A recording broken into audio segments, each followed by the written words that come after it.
یہ تو ان سے پوچھیے ان کا کیا حال ہوتا ہے.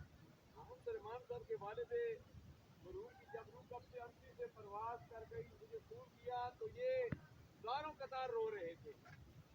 ایک سال کے بعد ایک شعبان المحرم کا مہینہ تھا, والد محترم کا سایہ بھی اٹھ گیا. بات حقیقی ہے کہ والد کا سایہ, والدہ کا سایہ اٹھ گیا تو بندہ یتیم ہو جاتا ہے. یتیم اسے ہی کہتے ہیں جس کے والد اور والدہ کا سایہ اٹھ جائے. یہ سرکار عبد گرام صلی اللہ علیہ وسلم کی سنت سمجھ کر اس چیز کو سینے سے لگایا جاتا ہے, صبر کیا جاتا ہے. سرکار کا والدین کا سایہ بھی بچپن ہی سے اٹھ گیا.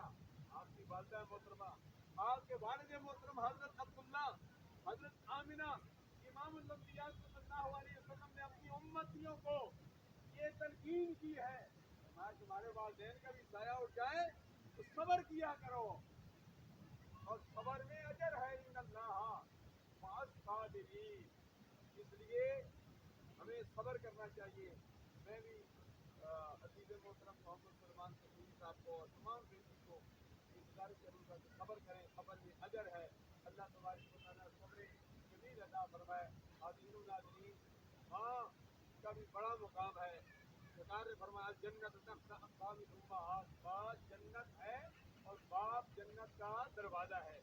جنت بھی چلی گئی, باپ جو جنت کا دروازہ تھا وہ بھی چلا گیا. بہت بڑا صدمہ ہے. اس لیے لیکن ماں کے حوالے سے بھی آج کی تقریب ہے, محفل کل کے حوالے سے کل بھی ہے اور سالانہ بھی ہے. ماں کے حوالے سے میں بجاتی شعر نظر کرتا ہوں. پھر دعا کی طرف جاتے ہیں. ماں کی خدمت بندہ ساری رات کھلوے, پھر بھی ماں ایک گھڑی دا کو ادا نہ ہوئے. سبحان اللہ.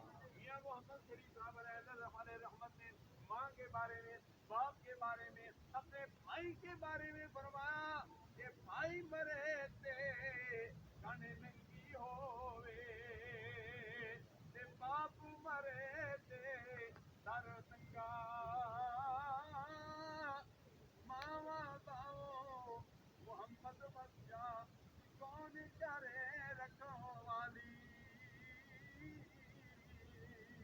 سبحان اللہ. آج سلمان صاحب کے والد گرامی کا سایہ بھی اڑ گیا, والدہ محترمہ کا سایہ بھی ایک سال پہلے اڑ گیا. آپ میں سے بھی کئی ایسے ہیں جن کے والدین دنیا پانی کو چھوڑ کر چلے گئے ہیں. میری ماں میرے بچہ بھی موجود ہیں. رب کی بارگاہ میں دعا کرو جن کے والدین دنیا پانی کو چھوڑ کر چلے گئے ہیں, اللہ ان کو جنت میں اعلیٰ مقام عطا فرمائے. اور جن کے والدین حیات ہیں, اللہ تبارک و تعالیٰ ان کے والدین کا سایہ دیر قائم دائم رکھے.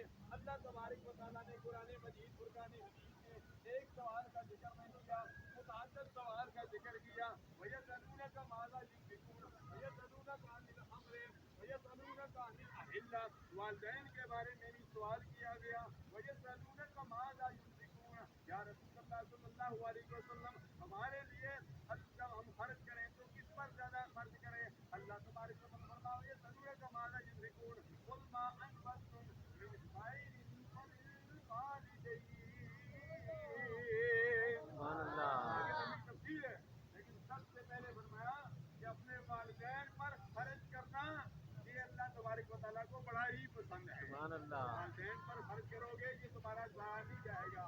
دنیا میں بھی والدین کی خدمت کرو, ان پر خرچ کیا کر جب جو بوڑھے ہو جائیں ان کے کپڑے کے حوالے سے, ان کے کھانے پینے کے حوالے سے, باقی معاملات میں بھی والدین کا ہاتھ بٹانا چاہیے. اور جب والدین دنیا پانی کو چھوڑ کر چلے جائیں تب بھی ان کو انسان کے سارے صاحب کے لیے صدقہ جاریہ, ان کے لیے ختم قرآن مجید, ان کے لیے کچھ نہ کچھ جو ہے دین مصطفیٰ کی ترویج کے لیے کوئی رفائی کام کرا دو, کہیں پانی کا بندوبست کرا لو, کسی مسجد میں, کسی مدرسے میں, کسی یتیم, کسی مسکین, کسی مستحق کا کسی معاونت کر دو اس والدین کی سارے ثواب کرنے کے لیے, تو یہ کام اس والدین کو بھی ملتا رہے گا.